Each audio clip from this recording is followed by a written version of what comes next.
시간이 되었으므로 다 같이 일어서 찬송하며 사순절 두 번째 주일 예배를 함께 드리겠습니다.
하나님 감사합니다. 오늘도 하나님의 임재와 영광 앞에 나와 예수 그리스도의 십자가를 바라보며 나의 옛사람을 십자가에 못 박고 그리스도를 오기는 새 사람이 되어서 성령의 인도하심 따라 살아갈 수 있는 특권과 은혜를 주시니 진심으로 감사합니다.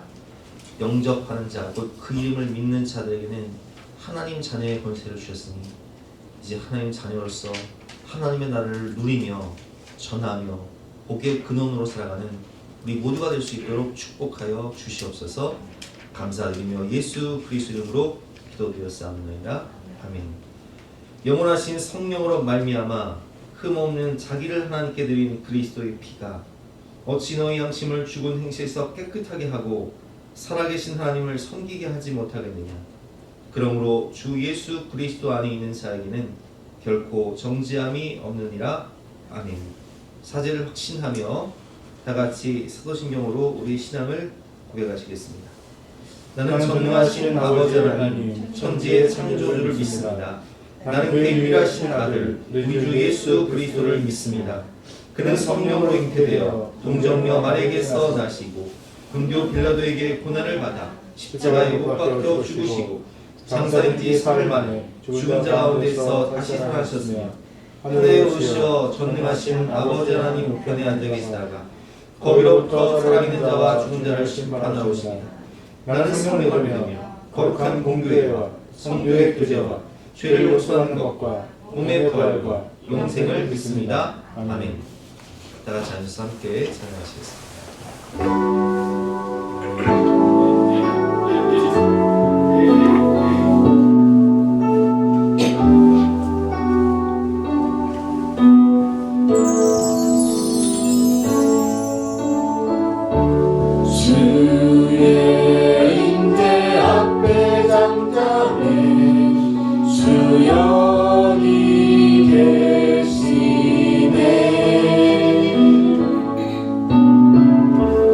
와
주셔서 감사드립니다. 모든 영광 주님 홀로 받아주시옵소서. 저희는 연약하여 자신도 모르게 습관처럼 죄를 짓고 하나님의 영광을 가리고 있음을 고백합니다. 주님의 은혜를 입은 자로서 늘 깨어 시험을 이기게 하시고 더욱 기도에 힘쓰며 성령님의 도우심을 구하여 점점 강건해지도록 인도해 주시옵소서.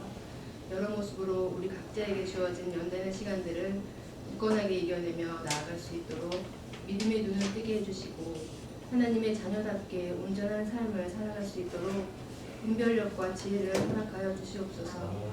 저희 모두가 주님께 붙잡힌 바 되어서 저희의 모든 순간순간 개입하셔서 붙잡아 주시고 가장 좋은 길로 인도해 주실 줄 믿습니다.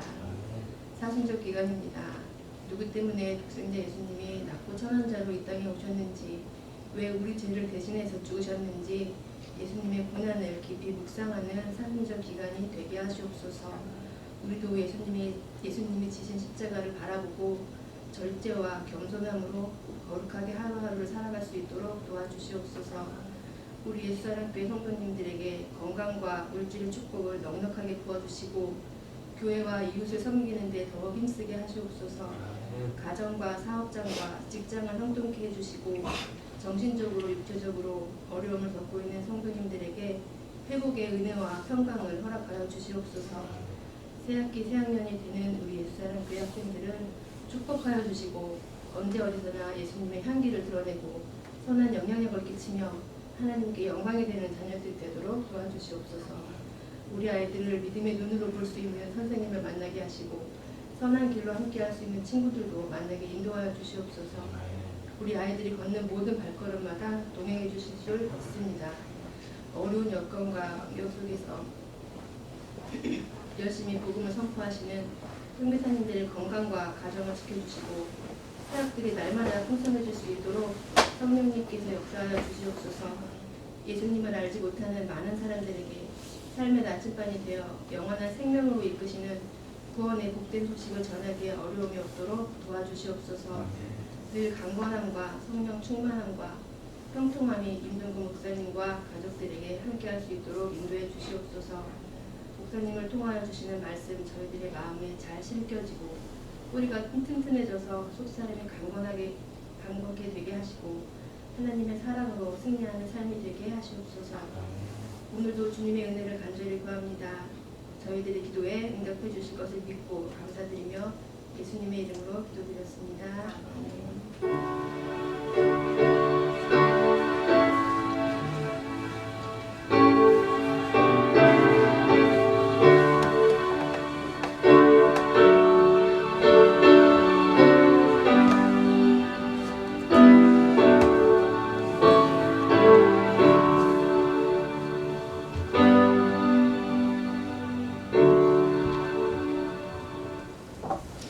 반갑습니다. 오늘도 주님을 사랑하는 마음으로 예배 자리에 나오신 여러분들을 주님의 이름으로 환영하고 축복합니다. 광고 말씀드리겠습니다. 오늘은 사순절 둘째 주일로 예배를 드리도록 하겠습니다. 사순절 기간인데요. 더욱더 기도와 경건에 힘쓰시는 저와 여러분 되시길 바랍니다. 튀르키예 구제헌금이 66만 5천 원 정도 거쳐서 월드비전과 또 총회 사회봉사부에 나눠서 보냈습니다. 기도해 주시고 또 헌금해 주신 우리 성도님들께 감사드리고요. 오늘 회의가 있습니다. 오늘 점심 식사 후에 남자 성도님들은 잠시 본당에 모여주시기 바랍니다. 부서별 모임 1시에 장년은 도서관에서 모이고 중고등부는 본당에서, 청년부는 유아실에서 부서별로 모여서 소그룹 진행을 한 다음에 신교주의이기 때문에 2시부터는 윷놀이를 진행하고 또 맛있는 간식도 제공하도록 하겠습니다. 강단허나 표정자 권사님께서 해주셨고요. 커피 크림 파우더는 조성환 집사님께서 해주셨습니다. 감사합니다. 오늘 우리에게 주신 말씀은 마태복음 16장 13절부터 18절까지 말씀이에요. 신약성경 26면입니다. 마태복음 16장 13절부터 18절까지의 말씀 제가 봉독하겠습니다. 아직 못 찾으신 분들은 앞에 성경 말씀을 보시면 되겠습니다. 예수께서 빌립보 가이사랴 지방에 이르러 제자들에게 물어 이르되 사람들이 인자를 누구라 하느냐. 이르되 더러는 세례 요한, 더러는 엘리야, 어떤 이는 예레미야나 선지자 중에 하나라 하나이다. 이르시되 너희는 나를 누구라 하느냐. 시몬 베드로가 대답하여 이르되 주는 그리스도시요 살아계신 하나님의 아들이시니이다. 예수께서 대답하여 이르시되 바요나 시몬아 내가 복이 있도다. 이를 내게 알게 한 이는 혈육이 아니요 하늘에 계신 내 아버지시니라. 또 내가 내게 이르노니 너는 베드로라. 내가 이 반석 위에 내 교회를 세우리니 음부의 권세가 이기지 못하리라. 아멘. 오늘은 만남에 대해서 함께 배울 텐데요. 하나님의 숨결 3월 주제가 만남입니다. 특별히 3월은 새 학기가 시작이 되죠. 지난 목요일부터 우리 아이들이 새 학기가 시작이 되어서 또 새로운 친구들을 만나고 또 새로운 선생님이나 교수님을 만나기도 하고, 그리고 이제 뭐 우리 성 집사님 같은 경우는 우리 최 집사님을 학교에서 만났잖아요. 학교에서 대학교에서 만났고, 또 송재원 집사님이나 김영호 집사님도 학교에서 만났고, 임 집사님도 생각해보니까 학교에서 만나는 그래서 배우자를요 학교나 교회에서 많이 만나요. 그래서 저는 이 새 학기가 시작이 되면서 우리 아이들을 위해서 기도할 때 주여 우리 자녀들에게, 우리 다음 세대들에게 만남의 축복을 허락하여 주시옵소서. 믿음의 좋은 친구들, 그리고 정말 인생의 선한 영향력을 받을 수 있는 좋은 교수님, 선생님 만나게 해주시고, 그리고 믿음의 배우자 만나서 믿음의 명문 가정에 있게 하여 주시옵소서. 이렇게 기도를 하는데, 그럼 우리가 배우자를 위해서도 기도를 하고 또 이 만남을 위해서도 기도해야 돼요. 누구를 만나느냐에 따라서 내 인생이 달라지기 때문에 그래요. 좋은 친구를 만나야 돼요. 또 내가 좋은 친구가 돼야 돼요. 믿음의 친구가 돼야 되고, 선한 영향력을 나타내는 친구가 돼야 되고, 좋은 선생님 만나서 정말 인생의 목표를, 거룩한 목표를 발견하고 열정적으로 믿을 준비가 되고요. 좋은 믿음의 배우자 만나서 정말 천국을 소망하며 하나님의 뜻에 따라서 믿음의 명문 가정을 이루는 복된 가정들. 그러나 가장 중요한 만남은 바로 예수님과의 인격적인 만남입니다. 예수님과의 인격적인 만남을 가질 때 나를 만나는 사람들이 나로 인해서 다 복을 받는 거예요. 인생의 전환점을 주는 가장 중요한 만남이 바로 예수님과의 만남이죠. 오늘 예수님께서는 우리에게 이렇게 질문하고 계십니다. 너희는 나를 누구라 하느냐? 너에게 있어서 나는 어떤 존재이냐? 이렇게 물으시는 거예요. 빌립보 가이사랴는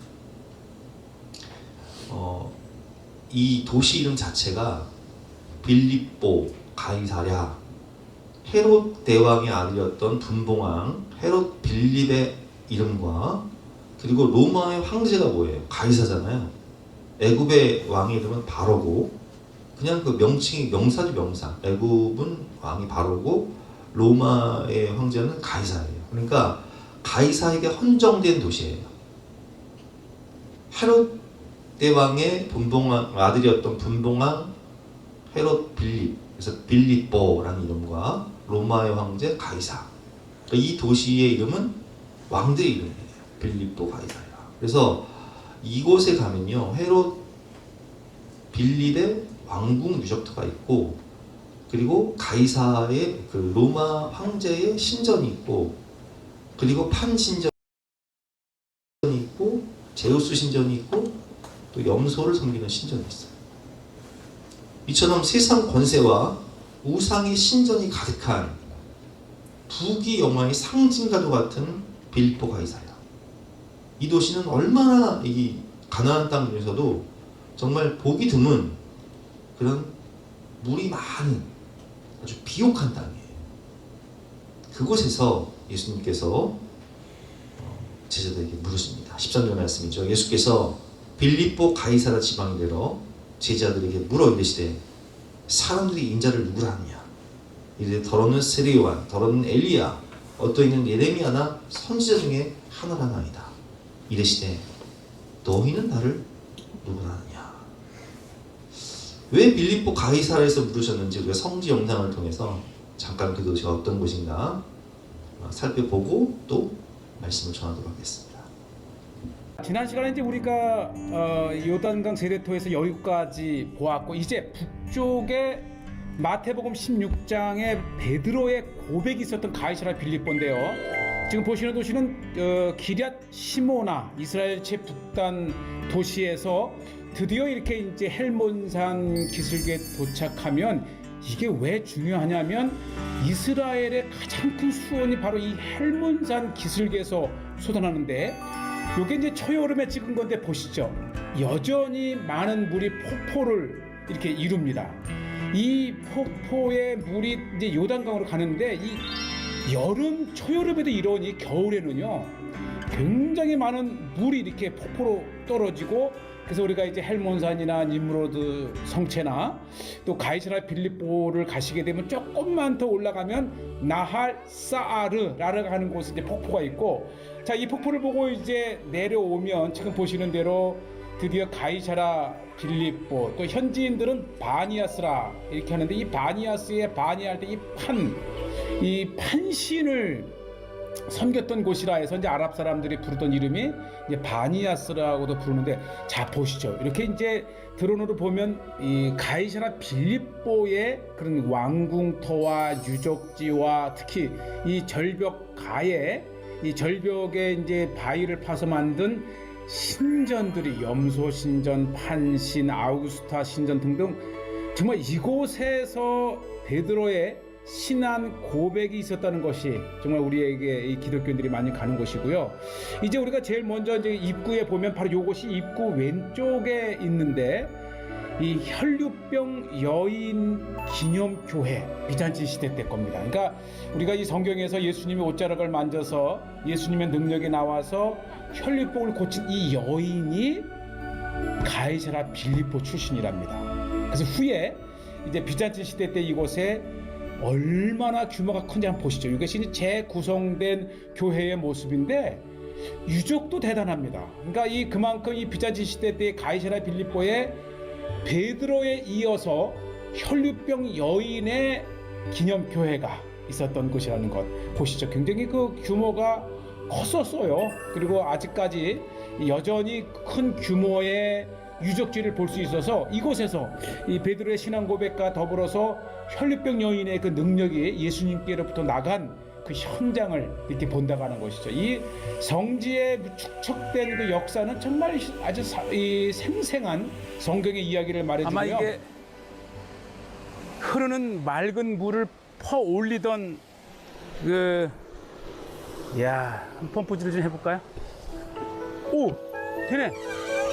네, 뭐 지금도 많은 깨끗한 물이지만 이 얼마 전까지만 해도 이 솟아나는 물을 그대로 퍼서 식수로 썼다고 하는 거예요. 그 정도로. 오, 정말 이렇게 맑고 풍부한 물이 이렇게 흔한 곳.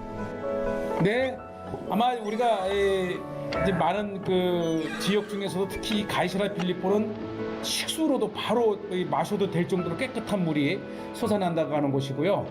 자, 이제 우리가 이제 본격적으로 그 신전터로 가는데, 이미 이제 주는 그리스도시여 살아계신 하나님의 아들이니라라고 베드로의 예수님에 대한 신앙 고백이 이루어졌던 판신전이 있는 가이사라 빌립보입니다.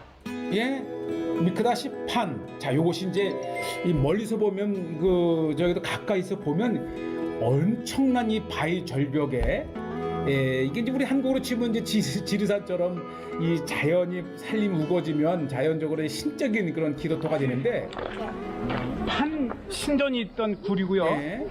그 판신전 바로 앞에는 이 로마 황제 아우구스트 신전이 이렇게 있었던 거죠. 있었고요. 그 다음에 위쪽으로 올라가면 다양한 염소신이라든지 정말 이곳이야말로 우리 한국의 지리산처럼 여러 신전이 있었던 곳입니다. 그렇죠. 이스라엘에서도 최북쪽이면 북단이면서도 정말 이 마태복음 16장 또 마가복음 9장, 누가복음 9장께서 이 고로 이 복음서에 나오는 그 베드로의 신앙 고백의 현장을 이렇게 봅니다. 이 신전의 모형인데 우선 이렇게 크게 보이는 이 건물이 아우구스트 로마 황제의 신전이 있었고, 여기가 이제 판신의 법정이 있었던 곳이고요. 그 다음에 또 하나, 요것이 바로 제우스 신전터가 있고, 바로 요것이 아주 염소신까지 섬겼어요. 그래서 염소의 신전이 이렇게 있었죠. 그러니까 아주 이 지역 자체는 여러 신전의 집합체네요. 그렇죠. 바로 이러한 곳에서 베드로가 예수님을 그리스도로 고백을 했다는 게 중요합니다. 아멘. 예, 뭐 빌립의 분봉왕이었던 이 지역이지만 가이사라 빌립보를 수없이 와도 예수님의 신앙 고백이 있었던 판신전을 중심으로 보게 되는데, 실은 이 물길을 따라서 가다 보면 이 아그리빠의 왕궁이라든지 이세죠. 하나의 이 북쪽 가이사라 빌립보 지역의 수도였잖아요. 네. 다양한 고고학적 유적을 볼 수가 있습니다. 사실 아그리빠 2세 때쯤 되면 1세나 2세 때는 헤롯 왕의 영지와 견줄 만한 거대한 지역을 이제 다스렸던 아그리빠 1세와 2세. 아그리빠 1세 하게 되면은 이 헤롯 왕의 충에 맞아 죽은 그 왕을 말하고, 바로 2세가 이 사도 바울이 가이사라에서 재판을 받고 로마 황제에게 호소를 해서 가던 그때 그 2세가 바로 이때인데, 엄청난 영지를 다스렸던 때였습니다. 그래서 지금 이제 보시게 될 아그리빠 2세의 이 궁은 지금까지 이스라엘에서 발견되는 왕궁 중에 가장 큰 규모의 왕궁을 지금 보시게 이거 되고요. 보세요. 지금 무너졌지만 이 고고학 유적을 토대로 거대한 두 개의 이 성벽 사이로 들어가는 이 위험 자체가 네, 그래도 이 가이사라 빌립보 지역의 수도였다고 하는 그럼요. 아주 대규모적인 도시가 이렇게 있었습니다. 우리가 보통 이제 가이사라 빌립보를 방문하게 되면은 바로 직전에 보셨던 그 판신, 그 신전만 보고 나오지만 그 길 건너편에 이렇게 역사의 생생한 현장이, 지금 저 지나는 다리 위쪽으로는 이 90번 도로가 이 헬몬선으로 가는 길이 지금도 위에 있고, 그 밑에 이러한 유적이 있었을 줄을 누가 알았겠어요. 그리고 지금 이제 밑에는 이제 수로가 이렇게 지나고 있고, 바로 이 헬몬산 기슭에서 솟아나는 물이 이렇게 한 왕궁을 돌려나가는 거대한 유적이 있었다는 것이죠. 한번 보시죠. 예, 생생한 제가 지금 걸어보고 있지만은 아그리빠 2세 때에, 이 1세는 이제 충에 맞아 죽음으로써 3년 만에 그 2세에게 넘어가는데, 그 2세가 바로 로마 황제와 굉장히 친밀했기 때문에 오히려 이 분봉왕이었던 헤롯 빌립의 영지를 넘어서 전 헤롯 왕의 버금가는 거대했던 땅을 다스렸던 왕이 바로 아그리빠 1세와 2세입니다. 76면을 보면 이런 글이 있습니다. 예수님은 빌립보 가이사라에서 이르러 너희는 나를 누구라 하느냐 오셨습니다. 빌립보 가이사라는 헤르몬산은 백두산 높이보다 높아요. 만년선이 이렇게 그 눈 녹은 물이 쫙 내려오기 때문에 물이 얼마나 많은지 몰라요. 우리 영상을 통해서 봤지만 보통 이제 우기, 건기가 있는데 뭐 1년 내내 이곳은 물이 풍부한 곳입니다. 그러다 보니까 비옥한 땅이죠. 그래서 거기에 아름다운 도시, 로마 황제를 헌정하기 위해서 세워진 이 빌립보 가이사라 빌립보라는 도시가 세워진 거예요. 헤르몬산에서 내려오는 풍부한 물이 흐르는 아름답고 번영한 도시였습니다. 로마 황제 가이사라에게 바쳐진 도시였으며, 로마 황제의 신전, 제우스 신전, 판신전, 그리고 염소신, 목축의 신을 섬기는 그런 그 신전들이, 거대한 신전들이 있는 곳이기도 했습니다. 예수님은 권력과 물질, 화려한 우상 앞에서 너는 나를 누구라느냐 물으십니다. 학교 입학한 친구들이 다 학교 가면 두려워요. 취업을 앞두고 있는 친구들이 내가 앞으로 무엇을 이 회사를 다닐 수 있을까? 난 창업을 앞둔 친구들이 내가 과연 이 일을 해낼 수 있을까? 결혼을 앞둔 청년들이 나는 과연 결혼할 수 있을까? 아이는 낳을 수 있을까? 이런 그 세상 앞에 딱 서 있을 때 그 세상의 중심 가운데서 주님께서 물으시는 거예요. 너는 나를 누구라 생각하니?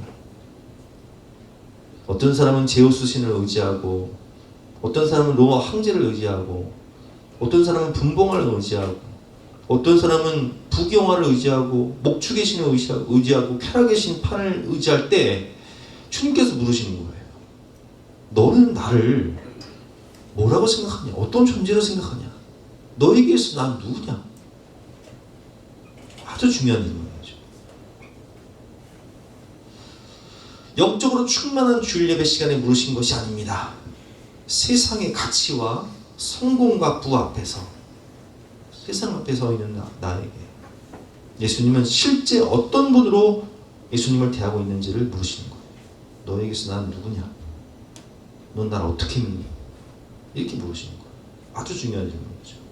아주 실제적인 질문입니다. 예수님에 대한 고백은 신앙과 인생의 분기점이 됩니다. 예수님은 랍비요, 유대인들은 예수님을 랍비, 혹은 선생으로 여겼어요. 그리고 무슬림들, 이슬람 교인들도요, 예수님을 선지자 중에 하나라고 여겨요. 그들에게 예수님은 랍비와 선생님이었습니다. 예수님을 선생으로 여기면 그분의 가르침을 격언이나 지혜로 받아들이게 됩니다. 새로운 라이프 스타일을 위한 조언 혹은 처세 정도로 여기게 됩니다. 예수님을 4대 성인 중에 하나라고 보면 그저 그냥 부처님 말씀이나 예수님 말씀이나 공자님 말씀이나 똑같은 거예요. 그냥 내가 그 말씀을 취사 선택하고 조합하는 주체가 되는 거예요. 예수님이 랍비어 선생이라면 삶의 주도권이 여전히 내게 있는 거예요. 내가 주체가 돼서 선별하는 거니까, 취사 선택하는 거니까. 여러분, 예수님의 존재를 어떤 사람이 이렇게 얘기합니다. 저 예수님 믿습니다. 근데 교회는 안 나와. 무슨 얘기냐? 예수님의 존재를, 예수님 계신 분이죠. 역사적인 분이시죠. 존재를 믿는 거예요. 혹은 군대 귀신이 예수를 만나자 이렇게 얘기하죠. 하나님의 아들이여, 당신과 내가 무슨 상관입니까? 나를 떠나소서. 그러니까 그 귀신은 신학적으로 예수님이 어떤 존재인지를 정확히 알아요. 어떻게 알아요? 하나님의 아들이요. 근데 그 귀신이 예수님을 구주로 영접했습니까? 아니죠. 여러분, 신학적으로 지식적으로 예수님 안다고 해서 예수님과 관계가 있는 게 아니에요. 존재적으로 예수님을 인정한다고 해서 예수님 믿는 게 아니에요. 예수님을 구주로, 나의 왕으로, 나의 주인으로 보실 때 예수님은 내 안에 오셔서 나를 지배하고 다스리는 나의 신랑이 되시는 거고 하나님이 내 아버지 되는 거지, 내가 하나님 믿습니다 하면서 교회도 안 나오고 신학적으로 성경적으로 예수님은 하나님의 아들입니다 라고 고백하면서 그건 야고보서를 보세요. 허탄한 사람은 귀신도 믿고 떠드느니라 귀신도 안다는 거예요. 그런 지식이 우리에게 무슨 능력이 있습니까? 예수님을 정말 내 삶의 왕으로, 주인으로 받아들일 때 예수님이 나를 통치하심으로 거기서 능력이 나오는 거죠. 그래서 예수님을 랍비나 성인 중 한 분으로 믿는 것과 나의 왕, 주인으로 믿는 것은 하늘과 땅의 차이예요. 천지 차이예요. 판, 쾌락의 신, 목축의 신, 다 신을 섬기는 이런 종교 다원주의 세상에서 어떤 이는 로마 황제 가이사를 섬기고, 어떤 이는 분봉왕 헤롯을 섬기고, 빌립 헤롯을 섬기고, 어떤 사람은 목축의 신을 섬기고, 어떤 사람은 쾌락의 신을 섬기고, 어떤 사람은 제우스를 의지하는 이 세상 가운데, 어떤 사람은 쾌락과, 어떤 사람은 물질과, 어떤 사람은 권력과, 어떤 사람은 사람들을 의지하는 세상 가운데 주님께서 우리에게 물으시는 거예요. 나에게 예수님은 어떤 분입니까? 세상 사람들은 예수님을 이렇게 평가합니다. 입에 더러는 세례요한, 더러는 엘리야, 어떤 이는 예레미야나 선지자 중에 하나이다. 무슬림들도 예수님을 선지자 중에 하나로 봐요. 유대인도 랍비로 봐요. 그런데 주님은 우리에게 물으시는 거예요. 이르시되 그러면 너는 나를 누구라 하느냐? 너에게서 나는 어떤 존재냐? 이걸 물으시는 거예요. 첫 번째, 우리가 세 가지를 배울 때 첫 번째 만남에는 고백이 중요해요. 어떤 관계 속에서의 만남인가, 이게 중요한 거예요. 여러분 생각해 보세요. 우리가 어떤 사람을 만납니다. 근데 그 사람은 그냥 나에게 여자 사람 친구 혹은 남자 사람 친구예요. 그러면 그냥 여자 사람 친구, 남자 사람 친구면은 그냥 친구인 거예요. 그쵸? 근데 예를 드는 거예요. 진아야, 네가 남자 사람 친구를 만났어. 그냥 남자 사람 친구야. 뭐 깊은 관계가 아니야. 근데 그러다가 이 남자 사람 친구가 너를 좋아하게 된 거야. 그래가지고 진지하게 만남을 갖기 위해서 진아씨, 나는 당신을 사랑합니다 라고 고백을 했는데, 가만 보니까 우리 진아 선생님도 그 사람이 마음에 들어. 믿음도 있고 성실하고. 그래서 그러면 우리가 진지한 만남을 가져봅시다 하면 그 관계가 어떤 관계가 되는 거예요? 친구 관계에서 연인 관계로 발전되는 거예요. 그렇죠? 근데 그 연인 관계에서 발전된 상태에서 정말 이 사람이 마음에 들어. 내가 평생을 함께 할 수 있는 배우자로 청혼을 하고 싶어. 그래서 청혼을 해서 결혼식을 하는 순간 그 관계는 어떻게 변경이 되는 거예요? 연인에서 부부로 한 단계 올라가겠죠. 여러분, 제가 이런 말씀을 왜 드리냐, 내가 어떤 관계에서 이 관계를 설정하느냐에 따라서 사람의 관계는 완전 달라지는 거예요. 부부관계가 된다는 것은요, 내가 평생을 함께 한다는 거예요. 내 인생의 동반자로 그 사람을 선택한다는 거예요. 부모와 자식과의 관계가 된다는 것은 부모가 자식들의 삶을 책임지잖아요. 아니, 왜 이렇게 열심히 일하냐고요. 왜 이렇게 밥도 못 먹고 열심히 일하냐고요. 자식 키우기 위해서 그러잖아요. 아니, 애들이 왜 이렇게 뻔뻔해요? 왜 이렇게 뭐 학비도 다 달라고 그러고 학원비도 다 달라고 그러고 옷도 사달라고 그러고 왜 이렇게 뻔뻔해요? 왜 그래요? 부모와 자식과의 관계 때문에 그런 거예요. 이 아이가 길 가다가 그냥 나랑 아무 상관없는 아이면 내가 책임질 필요가 없어. 그러나 부부관계가 된 이상, 부모와 자식과의 관계가 된 이상 생명의 관계로 끈이 이어지는 거예요. 군신 관계가 된 이상 피로 맺어진 그런 관계가 되는 거예요. 확실한 관계 설정이 되어야 모든 것을 책임지고 인생과 목숨을 걸 수 있는 거예요. 오늘 16절 말씀을 보면 시몬 베드로가 대답하는데, 주는, 여기서 뭐라고 그래요? 주는 주 퀴리오스, 주인이라는 뜻이 주인. 예수님이 주인입니다 이 뜻이에요. 주는 그리스도시요. 그리스도가 뭐예요? 기름 부음을 받은 자, 메시아라는 뜻이잖아요. 주님이 나의 주인이시고 나의 구원자 메시아이십니다. 그리고 살아계신 하나님의 아들이십니다. 하나님이십니다 라는 뜻이에요. 나의 왕, 나의 주, 나의 하나님. 이것은 마치 결혼식 서약과도 같습니다. 우리가 결혼식을 할 때 서약을 하잖아요. 신부 누구누구는 신랑 누구누구 군을 배우자를 맞이하여서 평생을 함께 할 것을 서약합니까? 검은 머리 팥불이 될 때까지 평생을 함께 할 것을 서약합니까? 하는 순간 아니요 해봐. 아니요 하면요 난리 나는 거예요. 결혼식 자체가 성립이 안 돼. 이 신부들이 조그맣게 대답하면 주장하는 분들이 뭐라고 그래요? 크게 대답하시라. 다 들을 수 있도록 크게 대답하시라. 작게 하면 내가 들었다고 하잖아요. 왜냐하면 그 고백 위에 결혼식이 성립되기 때문에, 법적 관계가, 부부 관계가 성립되기 때문에. 그래서 세례를, 우리가 세례식을 할 때 항상 당신은 죄인이고 내가 예수님을 믿어야 구원받는 것을 인정하십니까? 고백하십니까? 하면 예라고 대답하잖아요. 이게 법적인 거예요, 여러분. 법적인 거.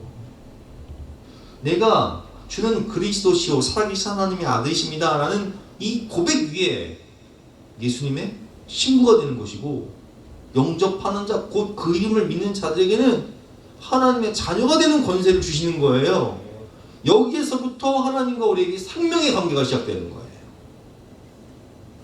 완전히 예수님과 나의 관계가 일심동체가 되는 거예요. 부부가 일심동체이듯이 예수님과 나의 관계가 일심동체가 되는 거예요. 로마서 10장 9절 말씀, 내가 만일 내 입으로 예수를 주로 시인하며 또 하나님께서 그를 죽은 자 가운데 살리신 것을 내 마음에 믿으면 구원을 받으리라. 사람이 마음으로 믿어 이르고 입술로 시인하여 구원에 이르느니라. 영접하는 자, 곧 그 이름을 믿는 자들에게는 하나님의 자녀가 되는 권세를 주셨으니. 그래서 여러분, 이 고백이 중요한 거예요. 이 고백 위에 관계가 설정되기 때문에. 너 나 사랑하니? 아니. 하면 끝나는 거예요, 그냥 그 관계는. 너 나 사랑하니? 그럼 너 나와 함께 할래? 나랑 결혼해 줄래? 그래. 고백할 때 부부관계가 되는 거죠.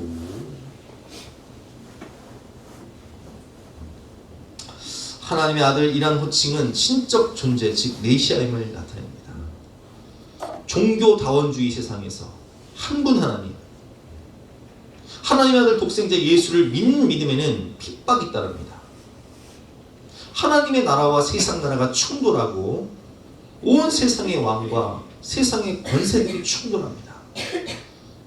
여러분, 지금 북한 교회 성도들이 예수 믿는다는 걸 드러내는 순간 세상 나라와 하나님 나라가 충돌하기 때문에 그건 죽음이에요, 그냥.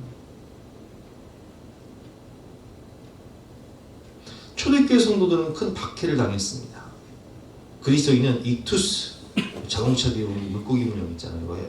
헬라어 써있고, 익투스라는 물고기 문양으로 자신의 정체성을 은연중에 알렸습니다. 익투스는 예수 그리스도, 하나님의 아들 구세주라는 헬라어 앞 글자를 딴 단어입니다.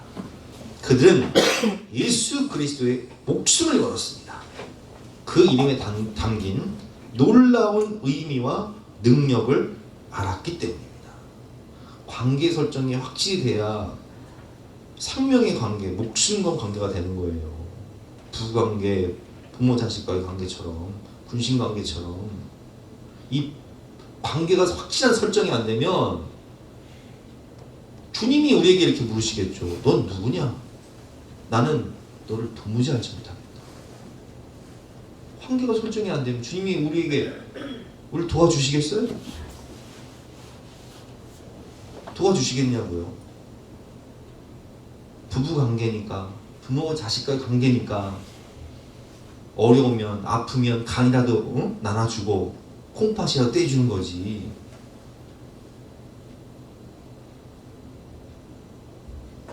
예수님은 종교와 교회에 국한된 주님이 아닙니다. 예수님을 믿고 따르는 때는 주일 하루 예배 시간만이 아닙니다. 예수는 주라는 고백은 곧 나의 전 존재를 주님께 맡긴다는 거예요. 언제 어디서나 그분의 방식대로 살아가겠다는 거예요. 예수 그리스도에게 인생과, 이건 책에 없는 말입니다. 예수 그리스도에게 인생과 영생을 전적으로 의탁한다는 거예요. 주님이 전부입니다. 이것이 바로 그리스도인의 고백입니다. 주님이 책임지시는 확실한 관계 설정과 신앙 고백. 여기서 예수님께서 우리에게 너는 나를 따르라 라는 이 말씀, 이 부르심에 우리가 응답할 때 인생과 영생을 주님이 생명과 진리로 이끄시고 책임지신다는 의미가 담겨 있는 거예요. 네 인생 내가 책임질게. 네 영생 내가 책임질게.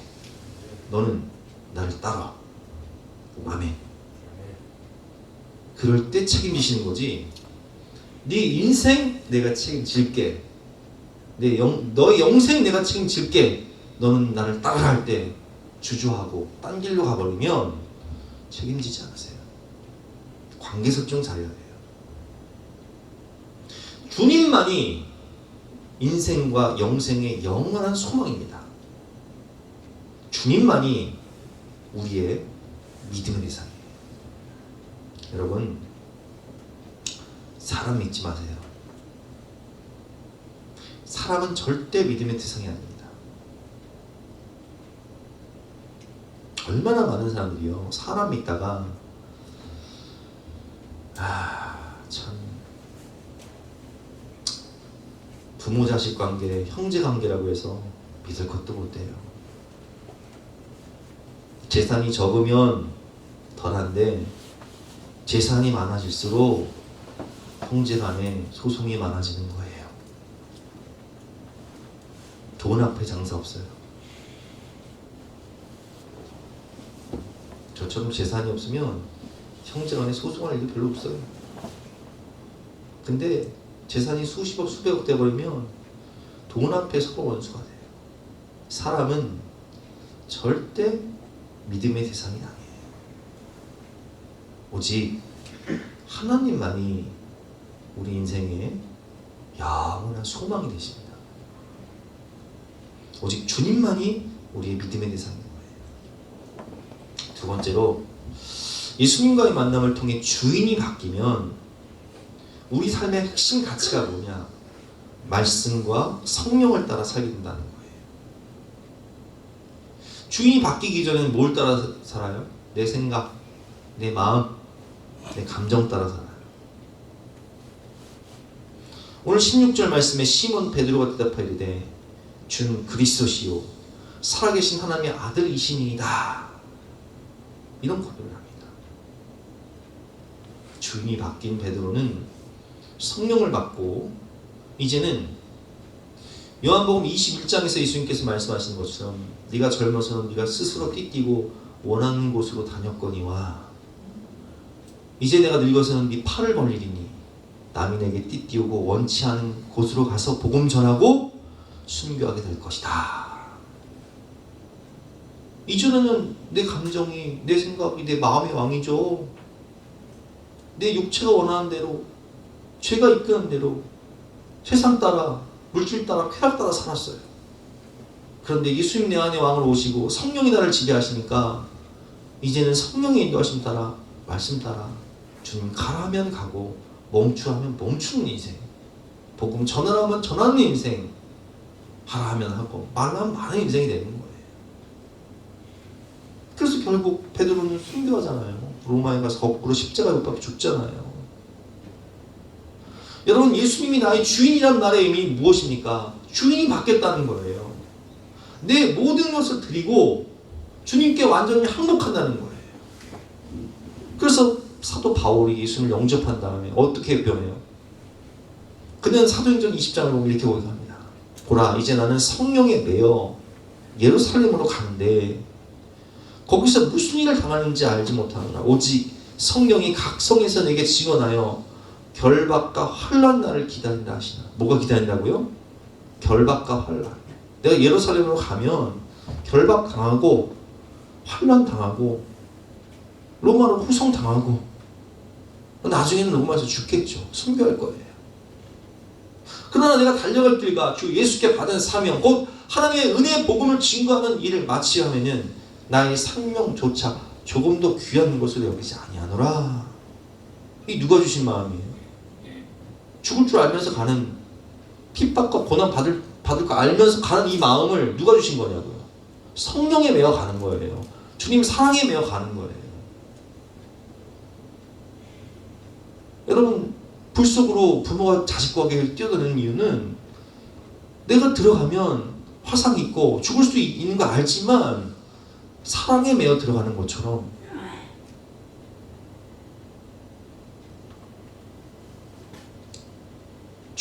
바뀌면요, 삶의 핵심 가치가 바뀌는 거예요. 내 생각과 내 마음이 아니에요.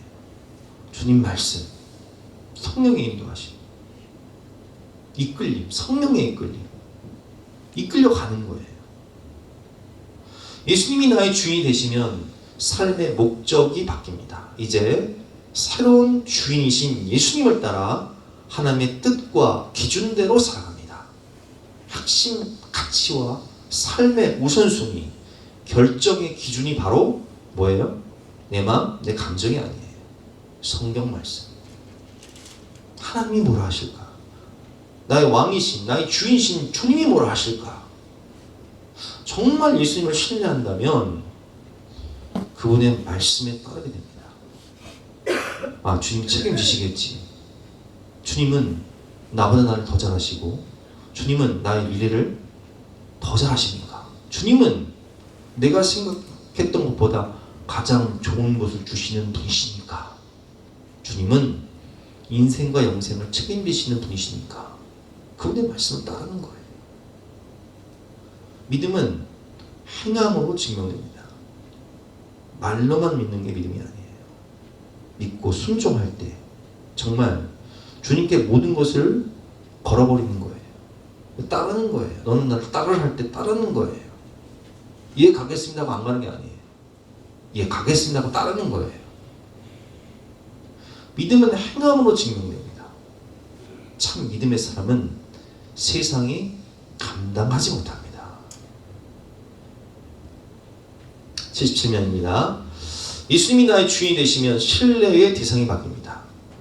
예수를 주로 삼는 고백은 전적인 신뢰가 있어야 가능합니다. 그분이 진정 내 삶의 주인이시라면 모든 삶을 내드릴 수 있어야 합니다. 예수님이 누구신지 알게 된 자는 겸손히 무릎을 꿇습니다. 이게 예배라고 그랬죠. 제가 지난 수요일에 이게 예배라고 그랬어요. 겸손히 무릎을 꿇고 순종하는 것. 한없는 사랑 가운데 놀라운 성령과 성령의 능력과 그분의 약속의 말씀이 내 삶 전체를 덮습니다. 이게 전적인 신뢰예요. 이해되지 않아도 헤아릴 수 없어도 파악할 수 없어도 주님 말씀하시면 그냥 가는 거예요. 하나 하시면 하는 거예요. 감동 주시면 결단하는 거예요. 전적인 믿음으로 사는 그리스도인들에게 주님이 역사하시고 일하시는 거예요. 주가 일하시네, 주가 일하시네, 신뢰하며 걷는 자에게. 여러분, 주님이 목숨 걸고 주님을 따르는 사람들을,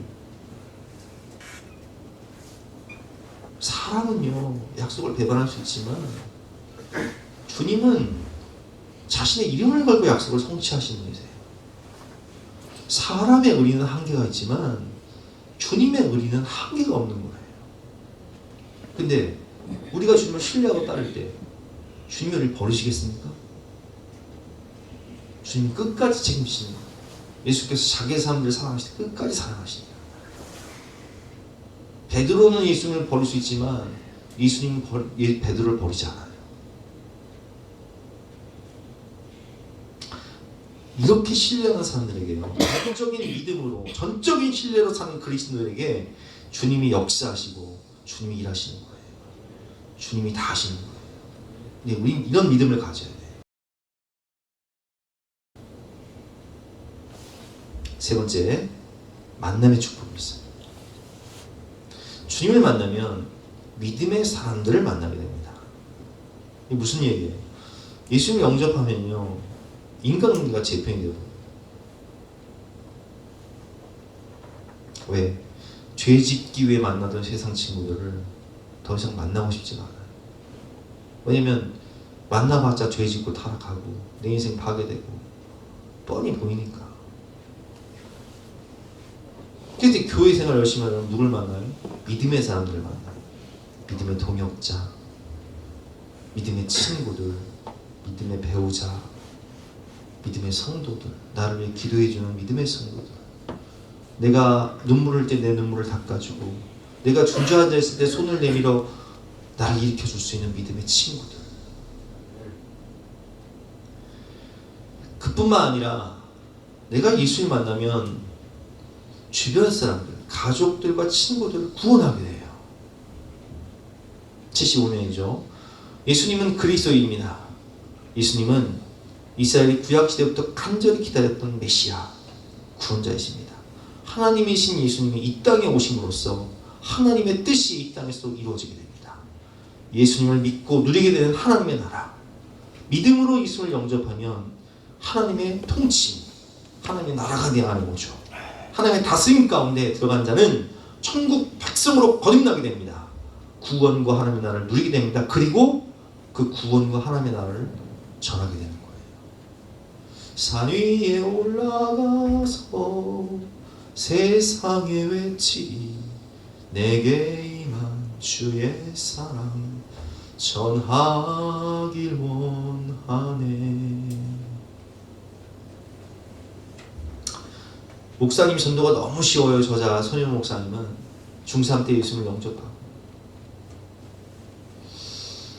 어린 시절 아버지가 돌아가셔서 어머니가 고생하시면서 4자녀를 키웠는데 우리 엄마 예수님 안 믿으면 지옥 갈 텐데 애타는 마음으로 기도를 해요.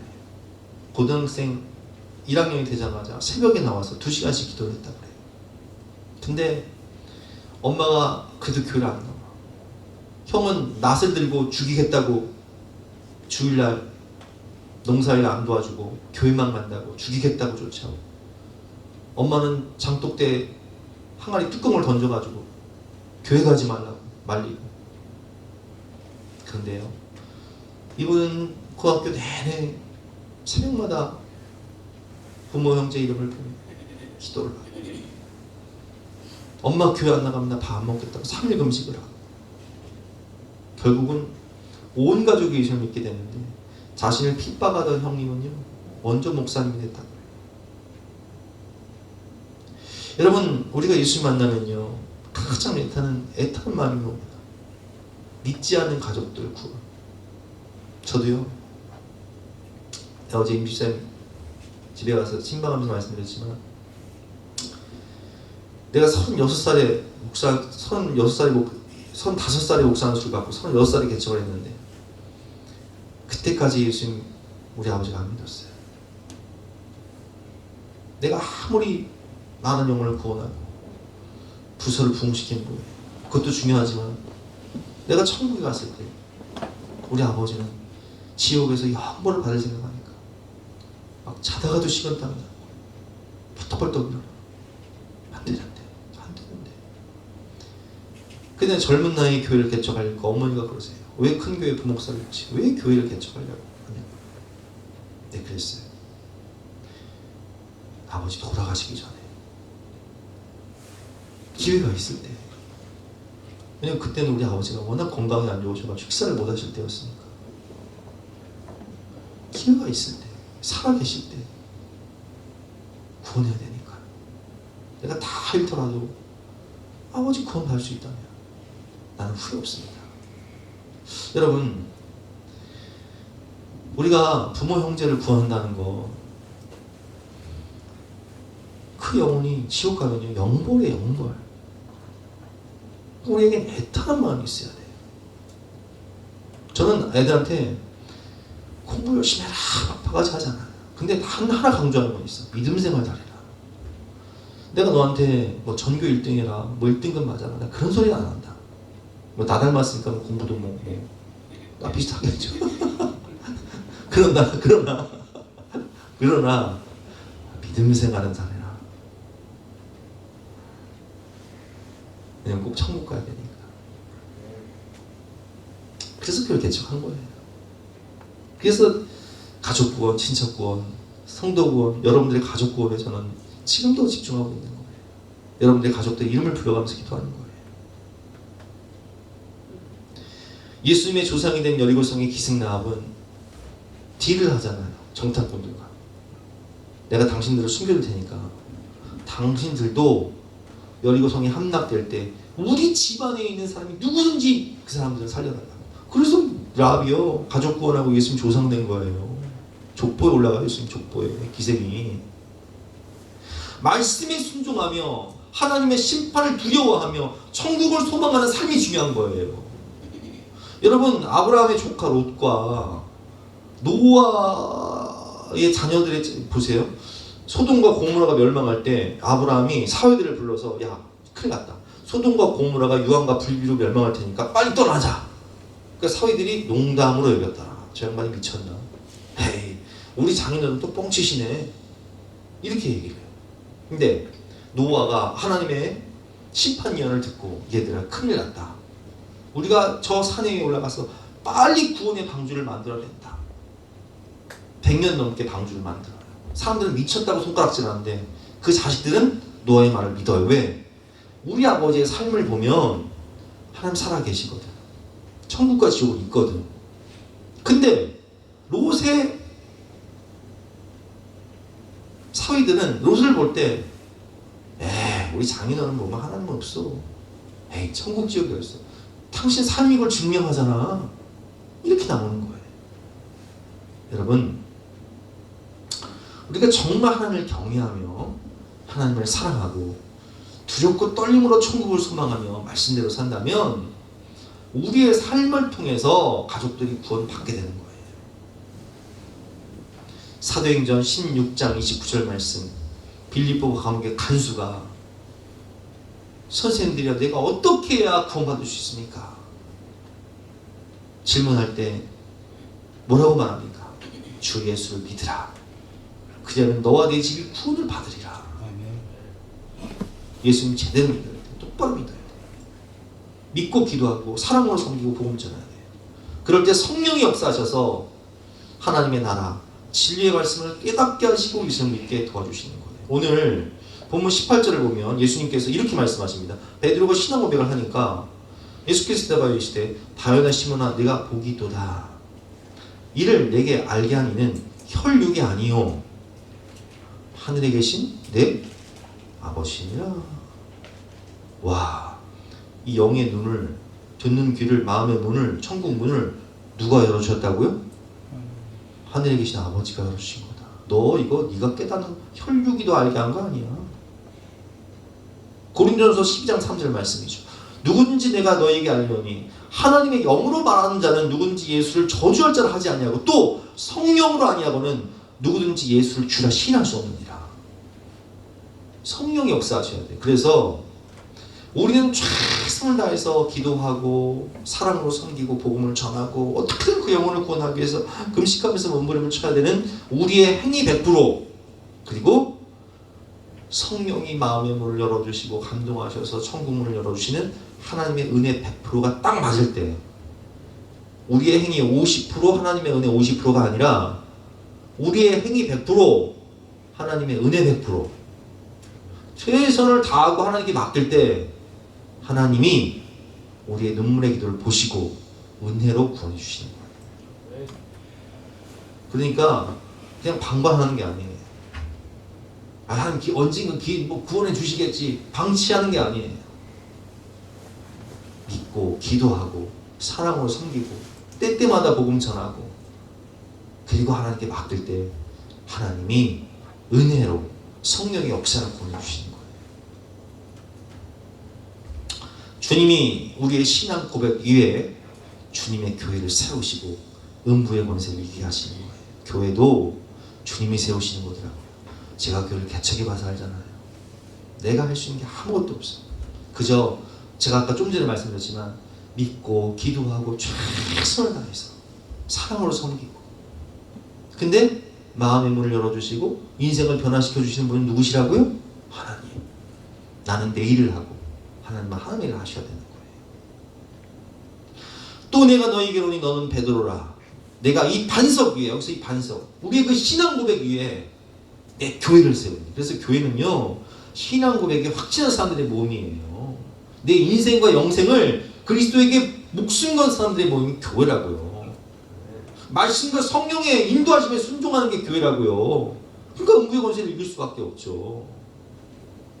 근데 이 신앙 고백이 확실하지 않으면 음부의 권세에 지배를 당하는 거예요. 아니 예수님과 관계가 없는데 하나님 역사하지 않는데 어떻게 음부의 권세를 이겨요? 그래서 이 고백 위에 내 교회를 세우니 음부의 권세가 이기지 못하리라. 여러분 역사의 분기점이 BC와 AD 예수님 탄생이잖아요. 인생의 분기점도 마찬가지예요.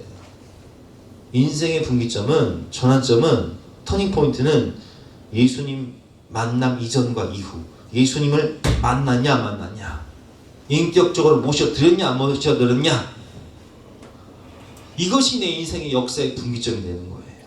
나의 주전과 주후, 내 인생의 역사적 분기점이 되는 주님과의 만남, 예수님을 만나 구원받고 인생, 인격, 삶이 총체적으로 변화되며 만남의 축복을 주셔서 믿음의 사람들을 만나게 되고, 그리고 나를 통해서 가족과 친구들이 다 포함하는 복의 근원이 되시기를 주님의 이름으로 축원합니다. 아멘. 적용 질문입니다. 신앙과 삶 모든 영역에서 예수님을 주인으로 고백하십니까? 나의 믿음과 행함이 연결되며 성경 말씀이 내 삶의 절대적 기준이 되십니까? 여러분, 이 몸을 놓고 우리 찬양하고 기도하실 때, 주여, 신앙과 내 삶의 모든 영역에서 예수님을 나의 왕으로 주인으로 고백하며 말씀과 성령의 인도하심 따라 순종하며 살게 하여 주시옵소서. 찬양하고 기도하는 시간 갖도록 하겠습니다.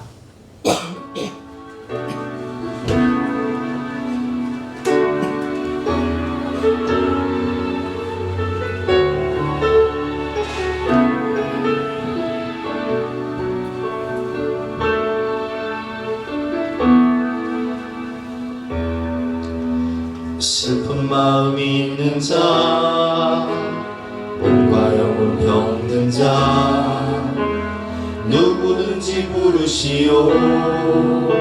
예수 이름 부르시오. 그 이름을 믿는 자, 그 이름을 부르는 자, 그가 어떤 사람이든 그는 구원하리니. 예수, 예수, 오 능력의 그 이름 예수, 나 외쳐 부르네. 예수, 예수, 오 구원의 그 이름 예수, 나 외쳐 부르네. 예수 그리스도. 눈과금 내게 없으나, 눈과금 내게 없으나, 날 가진 건 너에게 주니. 능력의 이름 예수라. 그 이름을 부르시오. 그 이름을 믿는 자, 그 이름을 외치는 자, 그가 어떤 사람이든 그는 주의 영광 보리라.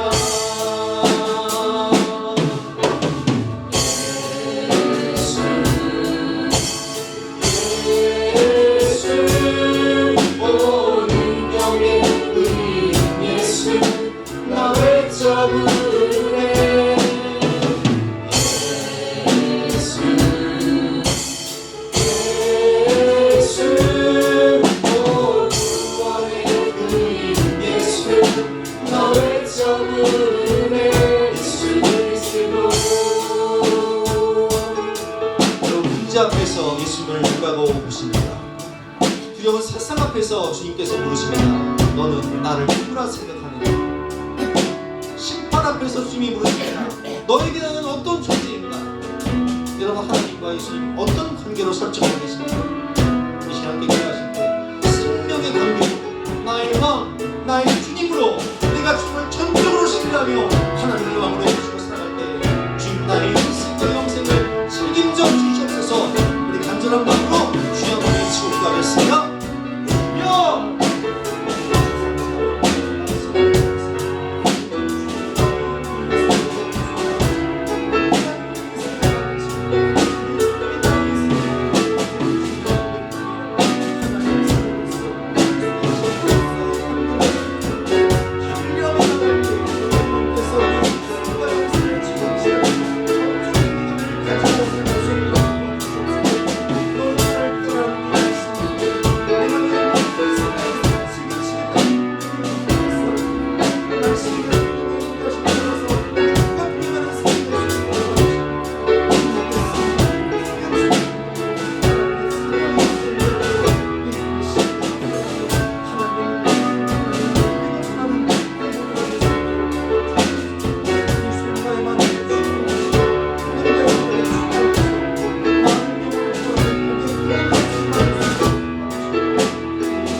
나서 결단 찬송가 284장 찬송하시겠습니다.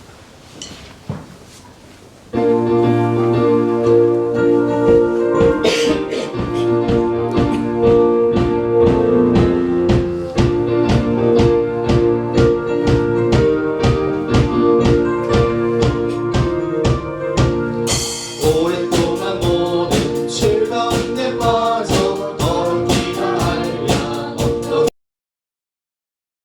우리는 아무 공로 없이 구원함을 얻어 하나님의 자녀 지음되었네. 주의 사랑 한량보다 찬송할지어다 예수의 공로. 주의 사랑 한량보다 찬송할지어다 예수의 공로.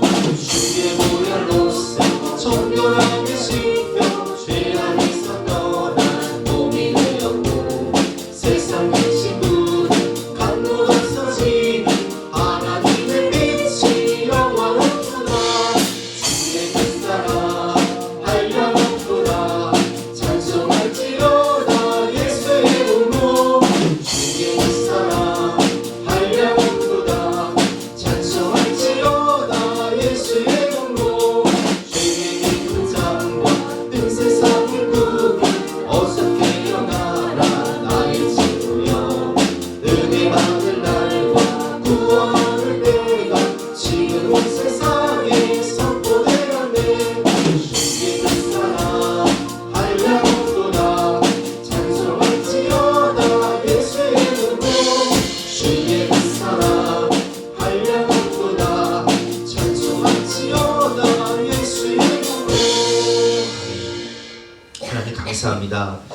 우리가 주님을 사랑하며 신뢰하며 주님을 나의 왕으로 나의 주인으로 고백하며 말씀과 성령의 인도하심을 따를 때 주님이 우리의 인생과 영생을 책임지시고 우리를 하나님의 나라와 영광 위에 아름답게 사용해 주실 것을 믿으니 진심으로 감사드립니다. 아멘. 그러기에 오늘도 우리의 몸을 거룩한 산 제물로 하나님께 드리오니 주여 주님의 나라와 영광 위에 아름답게 사용해 주시고 우리가 먼저 그의 나라와 그의 의를 구할 때 이 모든 것을 더하시는 풍성한 축복을 넘치도록 부어 주시옵소서. 아멘. 감사드리며 예수 그리스도 이름으로 기도드렸사옵나이다. 아멘.